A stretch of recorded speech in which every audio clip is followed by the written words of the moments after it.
All right. Well, how's it going? Good. I came here straight from a session. A So, session. yeah. Nice. Who are you playing with? I just worked with this guy named Gates. I don't Okay. actually know his real name. He goes by like Gates Makes Beats, which is Yeah. really hard to say. Yeah. Do you know who Case Arnold is? Yeah. Okay, yeah. I love So, Case. yeah. So I'm good friends with Casey. Oh, And cool. I've known that dude since 2014, and he speaks very highly of Gates. Yeah. Yeah, Yeah. for sure. Case is such So you know a who personality. AB is as Yeah, well? totally. Yeah, AB just got signed. Mhm. He's on the list. Tim Gent. Yeah. You heard of Tim Gent? Mhm. Yeah, they're all homies, and I got to meet. Yeah, Tim's a really cool dude. I've only got to meet him like one time, Mhm. but those are some Clarksville folk, or at least Casey is, and Right. I don't know about Gates, but yeah, He's from Alabama, actually. Alabama, Mhm. nice. And so that's kind of So this is not the first time I've met you. We met at was the Hiawat? Yeah. Is where you play Hardcastle. with Hardcastle? Yeah. Hiawat, yeah. Yeah. And when we exchanged numbers, I saw that you had put in an Alabama area code. The 256. 256 represent. That's right. So was it Hartzell or Hartzell. Hartzell? Yeah, that's right. I have some family in Coleman though. Coleman. Okay, nice. Well, I'm representing Rocket City. Do you know that their minor league team is called the Trash Pandas? I sure didn't. I've pushed a lot of Alabama out of my mind. I Same. try not to think Same. too much. There's not a whole lot to do there. Right. Not. Yeah. Yeah. I try not to go back very often. I Yeah. love my family, but Okay, so city. so my folks still live in Alabama. Do your parents still live in Alabama? Yeah. Okay, and so is that where you grew up? Mm-hmm. Okay, nice. I see. In like high school and everything. Mm-hmm. Yeah. All right, dope. Well, I got some talking points just in case there's any dead air, but I'm shaking off the rust too a little bit. Cool. For me, I'm pretty bad at conversation, so this should be a lot of fun. Yeah, right. But I've tried the whole solo podcasting thing, and it just doesn't work. It's just it's way too much like just one person. I can't imagine that. Trying to fill up airtime. But yeah, Alabama's a weird place. If you hear banjos start running, is what they say. But Right. but northern Alabama, I feel like is the place to be. Yeah, I actually just went to like where they put in Huntsville there's like a Topgolf. Mm-hmm. I didn't even know there was a top. I've never actually been to Topgolf, but Yeah. it's like that's I don't know, too cool for Huntsville. Yeah. I guess Huntsville's kind of cool though. Now, like I have friends that actually like do music in Huntsville. Mm-hmm. I don't know how, but it's got like a scene there. You Yeah. know? Yeah, I think it's the Southeast in general has just blown up because I Mhm. think everyone's leaving the West Coast, Right. which is why I give so much credit to Graham for moving to Los Angeles. Like that's you don't hear that too often. I feel like he'll thrive though. Yeah, He for sure. seems like an LA boy to me. Yeah, he does. He looks like one. He looks like one for He sure. looks like a superstar. He does. Yeah. Yeah, it wasn't because man, and same thing with like Graham walked in because I've interviewed Graham on this podcast, and it was then I realized like, oh, I see why. I see why some people just kind of have the shine, and he's one of the dudes Right. that has the shine. Right. For sure. He sparkles. Yes. For sure. Yes. Have you met his dad? I know I met his dad at that show. I'm pretty sure, but I don't remember. At that point in the night, I can't remember. Yeah. Most things. Yeah. Yeah. Right. That was like after they went on. Right. Yeah. Nice. Well, his dad is like a freaking wizard, man. I'm so glad I got to meet that dude. Yeah, Gary. I have his book. I was like... Wait. Someone was telling me he's like... What does he do? So, Gary is a professor at Emory University. Right. And I mean, he's an atheist, but I can't exactly say what he's a professor of, but he is I think I know what really you're talking knowledgeable with like spirituality and like Mhm. psychedelics and like the psychology of why. It's like a little bit of sociology in there too, of like why people believe what they believe, and he's Right. very like well traveled and very Mhm. cultured. And I mean, yeah, like reading his book, you can tell that this dude's been around and he's interviewed a lot of people, and just a really smart dude. And so I interviewed Graham. He had mentioned that he had a dad at Emory, and then so I'm one of the jabronis that follows Joe Rogan pretty Mhm. hard, and so all of a sudden I see Gary Latterman on Joe Rogan's podcast, and No way. I'm like, this isn't. And then I watched it, and sure enough. And so when I met Gary at the show, I was like, what was Rogan like, man? Like, Right. I mean, that is like million. It's like literally the biggest podcast platform in the world. Wow. Not even close. That's crazy. Yeah. I can't imagine. It's insane. But Gary's one of the dude yeah, you could just sit down and talk for hours Mhm. and hours with that dude, and Right. I would love to have the privilege of that. But that whole family just seems really cool and talented and smart. Yeah. Yeah, for sure. Let's just talk about how much of a shit show this just world has come to recently. I was just talking to someone about this last night, and like the world, yes, and specifically doing music in this world is, I guess I didn't realize what I was getting myself into. Especially post-COVID, music is it's a very weird industry. I mean, now it's so much more than like if you make good songs and you work hard, it's like, okay, well, I'm completely independent, and I'm happy to be. I like having freedom and creative freedom, but it's like, all right, I've got to write, I've got to record, and now we're in this this industry where it's like it's a really good thing to be able to produce, and I can like make a decent demo, but I'm no producer, at least not yet. I'd love to be, but it's like, okay, I've got to write the songs, I've got to maybe produce them one day, I've got to be my own like publisher, my own manager, my own booking agent, I've got to make the TikToks, like the 3 a day, and post those, and it's like, damn, like trying to like be the algorithm, trying to figure out the right, algorithm. it's such a different, like, I felt like before COVID I could play some shows around town and I was good, like I was set, and it's so different now. And I guess I'm a little bit older too than I was when I was like really playing shows. How old are you? I'm 24. And when I really started doing music in Nashville, I was like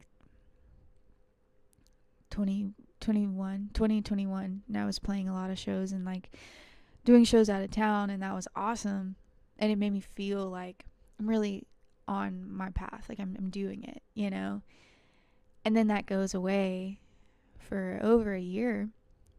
Kind of takes the wind out of your sails a little bit. yeah it's just I think everyone, at least everyone that I've talked to, is just as lost as me, which is reassuring, I guess. But I also think like when all the creatives are lost, that's when all the best music happens. And I think we're getting, while there's all this other like BS, doing music, it's like at least songwriting, like good songwriting, is coming back, at least in my opinion. I think TikTok has done that. Yeah. Especially, Yeah. I personally am not on TikTok. I think it's a data mining front. Right. Yeah, but and like apparently TikTok's algorithm is the most like as far as like effective is like screen time or like eyes on app, is like what really matters to the big social media platforms is like how much time, and so apparently TikTok's algorithm is the best at figuring you out and figuring out what you like to see. Right. And it's like as soon as you open up the app, it's just like, Yeah, it's it's addicting. Yeah, so I already have like dopamine and like addiction problems, and I already like keep a really close eye on like, how much time I spend on screens just in general.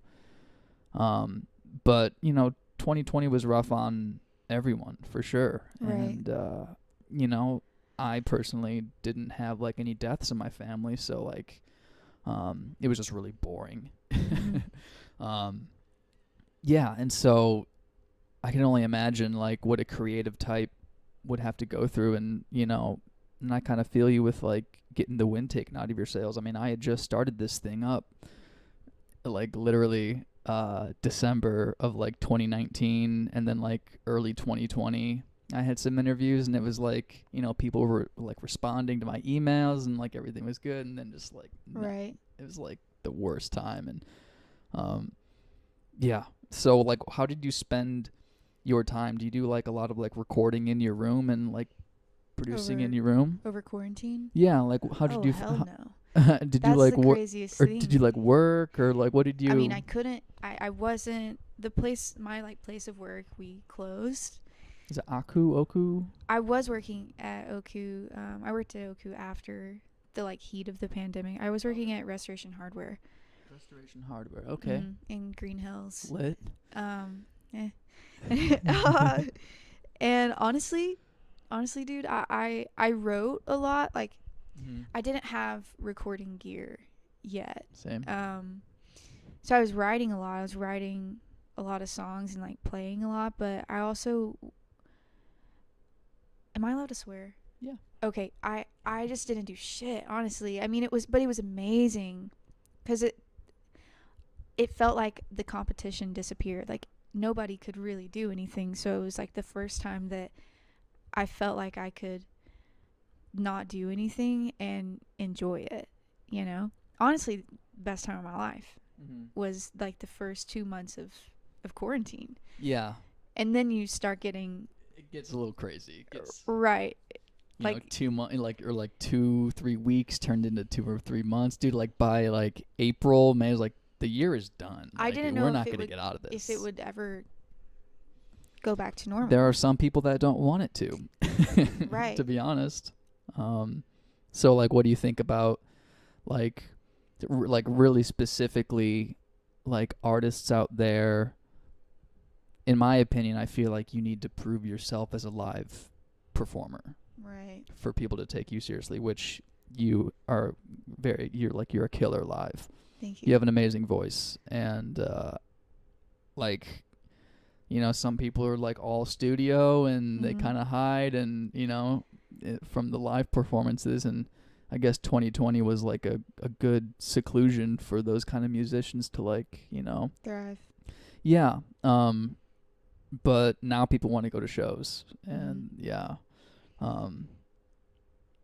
so like as far as like your I guess like your live performance compared to recording, like did you do any like recording during quarantine, and have you been enjoying the live shows now that things are kind of opening up? Yeah, I've always, my favorite part of doing music is performing, or just singing in front of people, singing the songs that I've written in front of people. I find a lot of fulfillment from that. So having that taken away was really scary to me. I mean, I'd had things that I planned on. I'd had shows that were canceled, and it feels selfish to say because it's like people are sick, that's the priority. But it was like a bummer for everyone who enjoyed that. I did record some over quarantine. Quarantine is such a blur to me because it was so fast, Once things were okay, I would go and record sometimes, but most of what I had planned to release was almost done, or I finished it more at the top of this year. But I am with you on like some of those people who could thrive in hiding, or in hiding is a stupid way of saying it, but like there is like an industry for people who aren't good live. And it's cool because it gives people like, I mean, some of the best like art isn't performed well live, and it just makes you feel something when you listen to it, and that matters. And I was thinking about how lately like some of my favorite songs like are not performed by good voices, and I think it's cool to be a part of that, you know. Not that I don't consider, like, I consider myself a singer, but it's cool that like technology has given people an opportunity to create and make this like art that is very moving that couldn't have been made before. Right. But I understand like it can sometimes feel frustrating when it's like I do have a voice that I think should be heard, and there are other artists that are doing really, really well that can't sing a lick. But it's also like we're just in different lanes. Yeah. I can't compare myself to those people. Yeah. But it can be hard not to. Yeah. You know? Oh yeah. I play the comparison game too, for sure. It's a deadly game. It is. Yeah. And like I personally would feel just like, even if I like, I don't know, just kind of like hypothetically speaking, if I came out with something, I would always, even if I was proud of a project, I feel like I would always feel like after the fact, you know, like listening back to stuff, I just feel like, I don't know, I just wouldn't be, I don't know, or I'd be like embarrassed of it or something. Yeah. I think, and I do that with this podcast too. Like, yeah. I'll record something and then I'm scared to listen back to it again. Mm-hmm. And I think that's kind of how you know that you've entered a creative lane, is that it kind of scares you a little bit to, you know, listen to your own music, or to, you know, I don't know. Yeah. That's just me speaking though. Yeah, I think I, at a certain point, just have to, I don't want to say I fully rely on other people's opinions, or like, you know, like when the producer says it's done, it's like I don't always take that, you know, but I understand listening back and being like, oh God. I mean, yeah, sometimes I don't get it. Like I'll listen back to something I've made, and that, like, I listen back to FOMO, which is my most popular song, and I think it's like one of my like most mediocre songs, but it's the most listened to. So it's like I understand just kind of hate, like, not hating what you make, but we're very critical. I'm very critical of myself. Yeah. So your full name is, it's Allison? Mm-hmm. Okay. It's AG Sully. Where did Sully come from? Yeah. Or it's Allison Grace, am I correct? Okay. Yeah. So where did the Sully come from? How did you know that? I don't know. Did you guess? Totally. That's an Alabama name. Yeah, right. Your parents totally didn't go to church. Right. We're not Christian. Mom's gonna hate me for saying that. It's just a joke. My mom's maiden name is Sullivan, so my mom's side of the family, they're all Sullivans, and my last name is Burgess, which is so not as cool as Sullivan. And I wanted to change I had gone by Allie for a few years, and like Allie all caps, which is so lame. But I just didn't know. I didn't know what to call myself, but I didn't want to just go by Allie Burgess. Didn't feel like my music, you know, to go by Allie Burgess. And I finally, I don't know, I was just thinking like, AG, I like AG. I don't like AB, also because there's, not that I would plan my whole career based off of AB Eastwood, but it's like he uses the AB in Nashville. Yeah. And it just kind of like happened. I almost went by A Sully, but that's like, one, awful, two, like, it's like A Sully, like there's a Sully A out Sully there. around, yeah. Yeah, so it's kind of dumb. We just landed on AG Sully, and there were so many people that told me that they hated it and that I shouldn't change it. And it's just like, this is not your decision. Yeah. Like I didn't want to go by my real name. I already struggle so much with separating my worth as an individual, and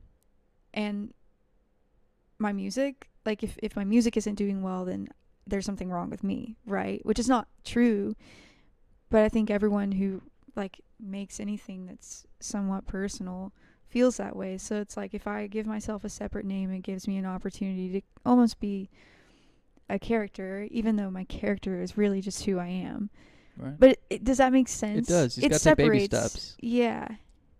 I think it's all about the baby step process, Mhm. and just not being afraid to, step out there as a creative type. Do you do therapy at all? I've been in and out. Okay. I'm really, really good at ghosting my therapist. Oh Yeah. no.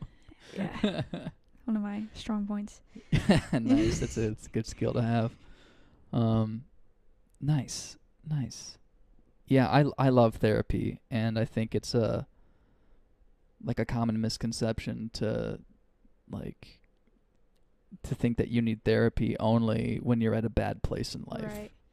And so I mean I recommend it for everyone for sure, but yeah, anyway, I was just wondering. You seem very introspective, and you sound like someone who's been therapized. I wish I could say that's kind of a compliment. I think that's a compliment. It is. I hope it was. I think so. I do think that I've just the past year I've gone through a lot of changes in my life. Oh yeah. And had to kind of learn about myself, or I would crash and burn. Yeah. And just keep ghosting therapists after therapists. Yeah. Yeah. And now they're kind of hard to come by, because now everyone's so trashed from the last year that it took me forever to find out that everyone was booked. Mm-hmm. Everyone. Yeah. And now they got things like telehealth and all that stuff. Right. But yeah, it's just been incredibly helpful to me. Mm-hmm. So your church. So is that where you started singing? Was in church? Is that correct? Yeah. And before you hop into that, so you were born in the church, basically. Okay. What denomination? I was raised like Southern Baptist, because it was a Baptist church in the South, and I guess from the outside perspective it was Southern Baptist, but it wasn't as intense as some, or strict as some Southern Baptist churches can be. But I broke out of that when I got to be around high school, and I just started going to like a non-denominational church, which was nice. That's the move. For me, yeah. That's the move. And I started singing really in high school. I started playing piano in middle school, but I was really shy, and so I didn't sing in front of anyone, I don't think, until high school. Then I started singing in church. Mm-hmm. And I listened to an interview that you did where you were in the 4th grade or something, and you were going to sing, and you got scared and ended up not doing it. Yeah. Is that the case? Yes. We had a 4th grade talent show at Barclay Bridge Elementary School, and Barclay Bridge sounds like Broccoli Bridge. But yeah, I had a karaoke CD, and I'd never actually sang out in my chest voice. I'd only ever kind of sing quiet, and I thought that it was on pitch. I thought that it sounded good, but I was so self-conscious. I wrote my name down and then took my name off. And I think I've told my mom that story, but it was like this old Christian song, All I Need. I don't even know who does it. Like, it's not like a popular one, I don't think. Yeah. What could have been if I would have started in 4th grade? Yeah, right. Had a little bit more time. Right. But you ended up. So do you play any other instruments except piano? Not really. Okay. I like dabbled in guitar in high school, but I just kind of landed on Everyone piano. dabbles in guitar. Right. I knew the worship chords, the G, C, D. Yep. Yeah. Yep. You just put a capo wherever you need to, and then was it G, D, E minor, C? Yeah. kind of thing. Nice. So you go from Alabama to MTSU. Is that how you transitioned into Tennessee? Mhm. Okay. And tell me a little bit about your MTSU journey and how that went for you. Yeah. Murfreesboro. Yes. I was still doing worship music heavy when I got to MTSU and wanted to do that. I was so sure I was going to do that. My dad's going to die that I'm telling this story. I think freshman year of college, I had an opportunity to go sing at Elevation Worship. And real. yeah, I don't think it was for like the touring Elevation band, but it was at one of the locations I would be singing there. And my dad didn't let me go because he wanted me to graduate from school and I would have to quit school if I went. And wow. yeah, he tells me to this day he regrets that because I guess he thinks I've gone off the deep end, which I haven't. But sounds awful, but like I'm thankful for that just because if like staying at MTSU is when I heard all the music that I really care about now and like the music that I make now. I grew up on some like Michael Jackson, some like Earth, Wind and Fire, but my parents weren't like we weren't like a musical family, you know. So I just heard some of the classics. But being at MTSU, I was there for 2.5 years and I studied songwriting. But just being there and meeting people and singing secular music and singing soul music for the first time, I didn't know that I had a voice for that. And I don't think I would have trusted myself to do that if it weren't for some of the people that I did meet at MTSU. I mean, people my age. There was no like college professor that ended up being a mentor for me that told me I should pursue my dreams. It was just like the response that I did get from people my age telling me like, dang, Allie, like, have you heard D'Angelo? Have you ever listened to like gospel music? And I had never heard any of that. And being introduced to that, I mean, it changed my life, you know? Yeah. It felt like the music that I was supposed to be making that I just didn't know I could. Not that I'm on like a D'Angelo level. That's not what I'm trying to say. But like hearing like soul music for the first time, other than just the classics that, you know, the occasional like Stevie Wonder, it was like, whoa, like, this is really cool. Yeah. How have I never heard this? Yeah. So I'm going to list off some names, and these, I don't know if these are MTSU friends of yours. Okay. This is just me digging around. Mm-hmm. Nico Crow. Yeah, he went to MT. Okay. Mm-hmm. He's a homie. Yeah, he's in Houston now. Okay. Mm-hmm. So what was that? How did that relationship come about? Was there like a group? Who who was in the gang? Well, Nico, there was this collective at MTSU called $3. And it was Nico, this guy Malik, and this guy Alex. And I think they heard me somewhere, and they ended up coming to my first full band show, and that was at like on MTSU's campus. And they were just really supportive. And Nico and I like stayed friends, and he ended up putting a verse on FOMO. But he's from Houston, so he moved back to Houston after school. Okay, what about Savvy? I thought Savvy had a thing on FOMO. Am I wrong? I was on his album Boys Wear Pearls. Okay. He's awesome. I mean, he was an MTSU Okay. guy too. I see. Yeah. I see. Cam Herring. Yeah, he's at MTSU now. Okay. Yeah. Wow, I'm like 3 or I'm like 4 for 4. You're digging deep. No. I like to do my homework. Cam's awesome though. Yeah. Cam's like, I don't know if he's 20 now, but wow. It was really weird the first time that I worked with it. He produced the song that Savvy had me on, and I met him through that. And it was really interesting because my first session with Cam, like, I'm 24. I think we started working together when I was 23, but I had turned 24 in September. But he lives and produces in the old apartment complex that I used to live in at MTSU. Mm-hmm.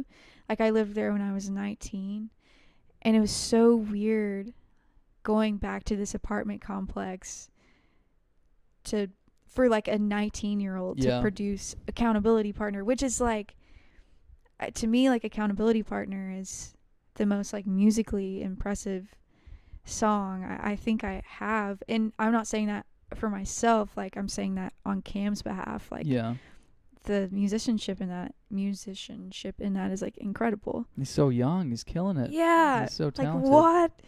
19. That's crazy. Phil Vo.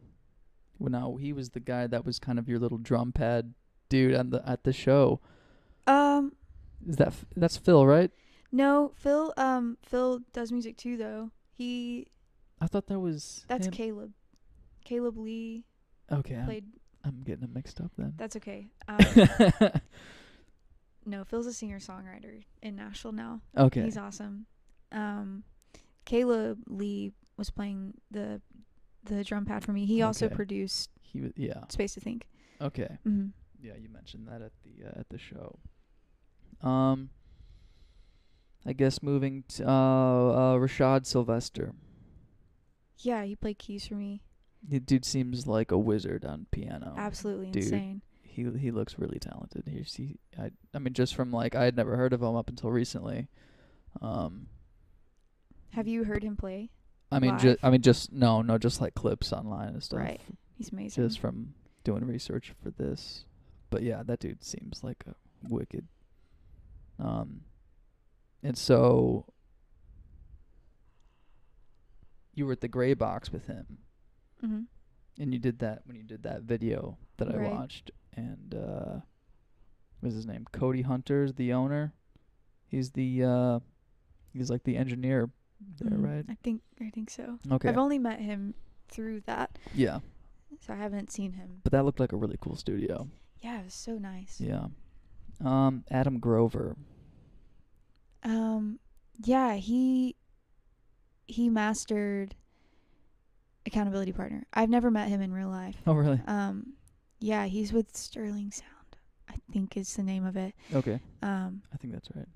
Yeah, I just saw that he's an amazing mastering engineer. Yeah. But I've never actually met him. Yeah, I lived with an audio engineer for a brief period of time. Right? I guess it was like a little over a year.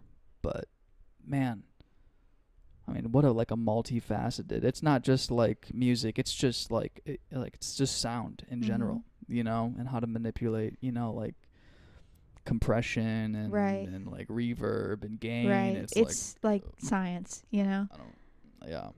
And I'm just barely scratching the surface, just like trying to play my guitar with some of these plugins, and I have no idea what I'm doing.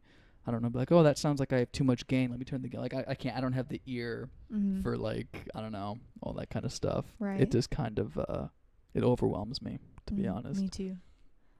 You know who Axel Coe is? Yeah, he's a drummer. Yeah, for Donaldson Broncos. Yeah. I saw them live. They kind of have a somewhat similar. They kind of have like a soul R&B sound. They were Yeah, they were really good live, and Mhm. Axel is a freaking monster on the He's drums. so good. He's probably my favorite drummer in Nashville. Yeah, for sure, for sure. Um. So okay, we're gonna do this like totally out of order. Okay. So if you're from Alabama, is it War Eagle or Crimson Tide? I can't There is a correct answer, by the way. I can't say I give two shits about Alabama football. That is the correct answer. Okay. I mean, it was like War Eagle, I guess. Like my parents liked Auburn just because it was in Alabama, you know.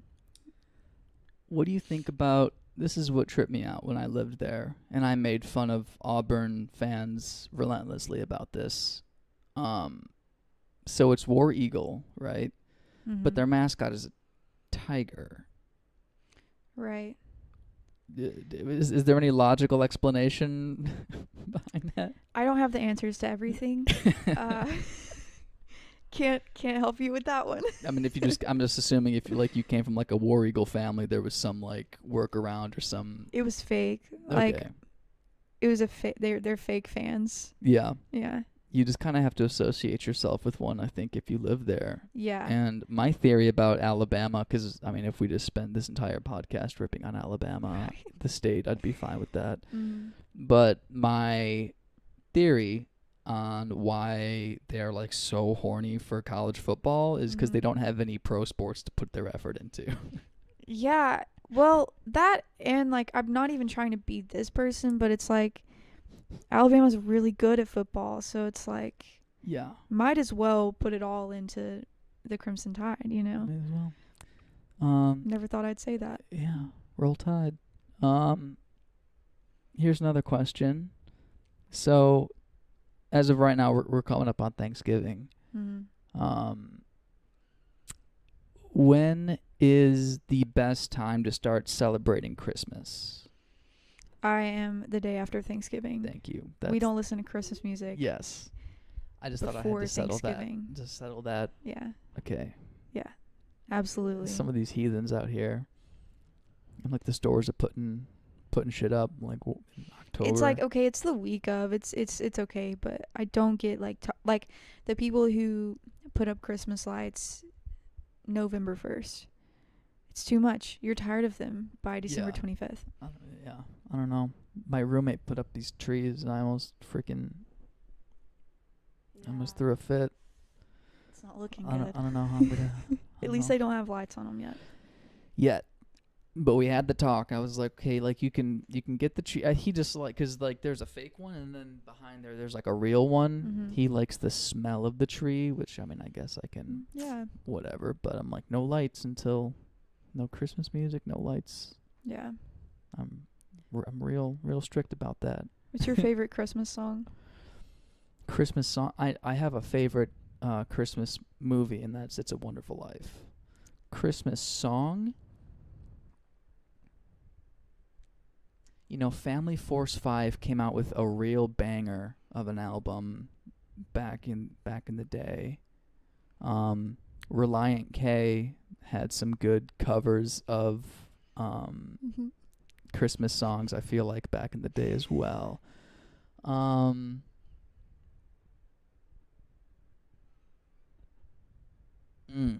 Yeah, I don't know, because I guess I'm just, I mean, Michael Bublé's Christmas album, I don't know if I could pick a favorite song, but I love me some Bublé, and he had a really good Christmas. You can't go wrong with him, you know? Yeah, and his wife is just insanely attractive.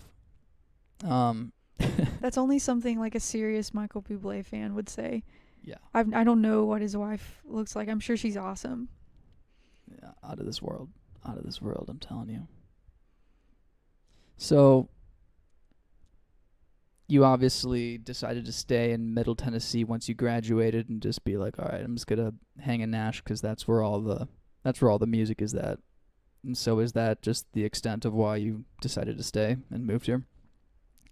I mean, it felt like the natural next step. Yeah. I can still be like semi close to my family, which is nice, and that does matter to me. Yeah. It's like it's like the perfect distance away from. It really is. Yeah, like if there's an emergency, they can be here in a day, kind of thing. But they're not like right down the street, watching my every knocking at your move. door whenever. Yeah. Yeah. I think in a perfect world, I have dreams of being in New York, but like I only It's cold. It's cold. It's expensive. And that too. I would love that one day. What draws you to have you been to New York? Yeah, I've only been once. Okay. I don't know, there's something about the buildings and the way it looks. It feels like it does feel magical in a way. Like, I guess there are magical things about California. That's what people do. They move to Nashville and then they move to LA, I do love California, and the weather's amazing, and I love the mountains and the beach and all the cool things there, but I don't know, I feel like I'm just kind of a New York girl. Fashion's cool. I like the culture there. LA, I don't know. Just don't know if it's for me. Yeah. Have you been to Chicago? I haven't. I was supposed to play a So Far Sound show in Chicago for COVID. And then, yeah. Yeah, see, I was born and raised in the Chicagoland area. I don't say I'm from Chicago because that's a lie. I'm from, like, the preppy white suburbs outside of Chicago. I love Chicago, but I have never been to New York, so I'm a little biased. But, yeah, if you... I plan on going sometime, hopefully in the future. Right. But Chicago is I hear it's a little bit cleaner. But I think, and I definitely know what you mean about California having the kind of magical vibes. When I spent a week in Malibu, and just got to like drive around Los Angeles for a while, and like right off PCH. And it's like a whole, you like step into a new world when you go to Los Angeles. Like, everything is different, and the taste and like the, or I should say like the expectation of society, if that makes any sense. I don't really know where I'm going with this, but like, I don't know. I feel like if I moved to Los Angeles, this is just me personally, I would become the biggest douchebag ever. I feel like I would just be a huge tool. I don't know. And then I don't know, like pursue acting or whatever. Yeah, I'd have to become a superstar. Yeah, and then I don't know if I want to be a superstar. Yeah, and be like a Valley girl or whatever. but yeah. So do you think? Well, you said that you don't want to be a superstar. Do you think that your lane is more comfortable in like the low key, or like the because I kind of have had the same thoughts as well, because everyone wants to be famous until like sometimes that happens for people, and then like the anonymity is gone, and then I mean like, yeah, you got like the money and this and whatever, but I don't. It comes with the price. I think I still want, parts of a normal life. I mean, I don't think I want to be huge. I hate saying that. That sounds stupid to even act like that could be me, but I mean, you have to believe in yourself. But I don't think that that's my path. I think like a dream situation would be playing like a sold out 1,000 people show. Yeah. That I could maybe do three nights with that, but I don't think I don't really think I want to play arenas. I love intimate shows. Like, I think that's where I thrive. I like seeing everyone and talking to people after, and being able to like go and get a drink after and still being the cool person that played that awesome show, but not being able to like not losing that like quality of life. Yeah. You know, I I just know really exactly don't what you think mean. that's for me. Yeah. Well, that's not what the band Camino said. What do you mean? I mean, like, they just, like, I mean, those guys are go-getters, man. Right. Now I they're guess they are huge now. Yeah, I mean, compared to, like... It just kind of happened. Yeah, exactly. And so, I mean, like, I became a huge Camino fan, like, years ago, and I don't listen to any of their new stuff, really. I'm still, like, listening to their old stuff, and and it happened to me. I didn't want to be that guy that was like, you know, I liked them before they were... I was the same way, though. Whatever. I remember when I heard I Spent Too Much Time in My Room. Yeah. I was like, whoa. Yeah. I also have friends from Memphis, and they're from Memphis, and so I like... I mean, they didn't really know me, but I would see them like at shows or parties if I would go visit my friends in Memphis, and just go and they were like cool back then. This was like when I was 19, and they were playing, I think, this venue in Memphis called The Bluff or something, like something super small, and it was like just cool to go because that's where they're from, and it was like college, and now they're in arenas. Yeah. I just can't imagine that. I think that I like playing smaller shows. Yeah.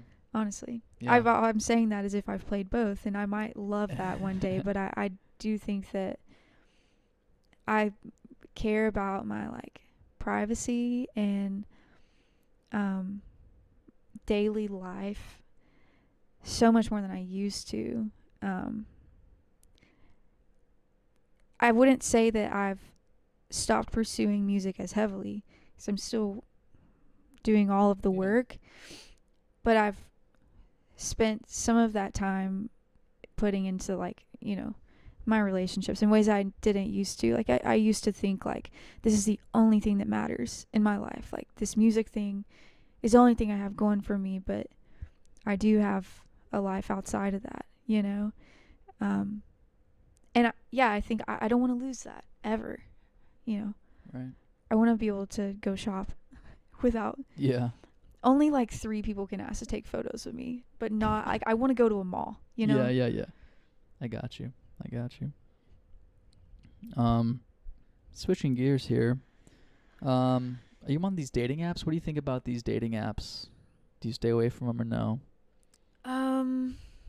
Well, my problem is that I dated a guy for 4 years, and that ended this year, so I'm pretty new to dating. Okay. So I don't really date. Okay. I don't know how. I mean, I haven't really... Yeah, I mean, it's been so long. I don't even know where to start. Also, dating in Nashville, like... It's awful, actually. I don't think I don't like any of the men here. Yeah, it's awful. I mean, I think kind of for both genders. Right. But I think there's just too many people here. I mean, yeah, sure, like the parties are great. I mean, I'm kind of mad I don't get invited to any, but I'm sure I would rather have like an organic meet, you know, instead of like through an app kind of thing. And that's kind of what gets me. But I have a theory about women and their hair and post breakup, right? So my theory is if a girl changes her hair after a breakup, that means that she has officially moved on. Is that true? I started coloring my hair not natural or unnatural is, I guess, the word, colors while we were still together. I think this person is the right person for me, but wrong time. Or like, you know, you spend your college years and then you graduate college, and going from dating in college to dating in adulthood is a bit different. And I wouldn't say I've moved on, but I have accepted it. I'm always gonna have a soft place for this dude. He's my first love. I mean, really my only like actual boyfriend. Yeah. Just so happened to be a long time that we were together. Yeah. 4 years is no joke. Mm-hmm. And I guess 3.5. What, who's counting? But yeah, just like the thought of like either being single or starting over with someone new, I feel like, and I've fallen into this trap where you're in a relationship and it's easier to stay together than to break up and start, so I feel like that's kind of how that's kind of why the divorce rate is so high, because like by the time you turn like 35, 40, whatever, kids are involved or whatever, like who knows what, but I kind of think that it's necessary to get your heart broken and to go through that whole was it the 5 stages, 7 stages of grief? Dude, I mean, I feel like I've written my best stuff this year. I mean, I'm finally getting to a point where I'm able to write more about it. I mean, it used to be so tender that it was just like, I'm not even inspired. I'm just sad, Mm-hmm. But now I can kind of take some of I wouldn't say take the emotions out of it, but take a step back and think about everything and see, or I just actually like put words to the feelings instead of just crying about it, Mm-hmm. I see. Well, I'm out of stuff to talk about. Can we listen to one of your songs and maybe I can tell you what I think? Only if it's a good response. It will be. I mean, it's my favorite song by you. I'll admit it, I've been away for a minute or two, no more excuses. I took a hit of something I don't condemn. Asked for some space and none was given. All my plans delayed, bitch get out my face. If I'm gonna say something, then I'm gonna say it to you either way. Ask me one more thing, I might pull a rain check, feel some type of way. Check, feel some type of way. And if you say it down to flow with it, I'ma roll one. Because that's a bit trappish, and I like that. So what was like, I don't know, it doesn't sound like any of your other songs, so for that song specifically, it's really good live, and it's like it's kind of like a turn-up song, Right. and it's like it gets the energy going. So what is the what was the thought process of doing a song like that as opposed to like a smoother like instrumental kind of thing? I don't think that the thought process behind it was, okay, I'm gonna make a hard song, like I'm gonna make a fun song. I mean, I do think that I have a lot of slow songs. I guess I was feeling kind of angsty in the moment, and I was living with in a 6-bedroom house at the time, and it was just a lot, and I was pretty down bad coming out of COVID, just emotionally. It was canceling on people, and my space in that house was like a huge, like a really old house, but I was in the basement, so like there weren't really a lot of windows, and it was kind of like a cave, and I was just isolating myself down there, like canceling on people, just like, I don't want to talk to you, like I need literal time away, even though we had time away for a whole year. I think getting back into things was extremely overwhelming for me. And I think it just kind of turned out to be kind of trappy. There was no like, I want to make the song this tempo. I'm happy I did, because it does have that energy that a lot of my other songs don't have. But yeah, Well, I love it. I love thank it. you. Well, I think that's about all the time we have. I'll let you get out of here. Man, if just like it just feels so much later than it is with this whole time zone. I'm still not used to it. Still not used to it. Also, I mean, it's getting dark at like 4:30. That's what I mean. It's just Yeah. I leave work. It's like I get there when it's dark and I leave when it's dark, and that's just like the perfect recipe for depression. Right. I feel like. Right. I don't know why I'm so tired right now. Yeah. Yeah. Well, I'll let you get out of here. AG Sully, it was so good to meet you. Same to you. Yeah, thank you for doing this. Thanks for having me. Yeah, it's fun. Had lots of fun Yeah. conversing. Yeah. All right, bye.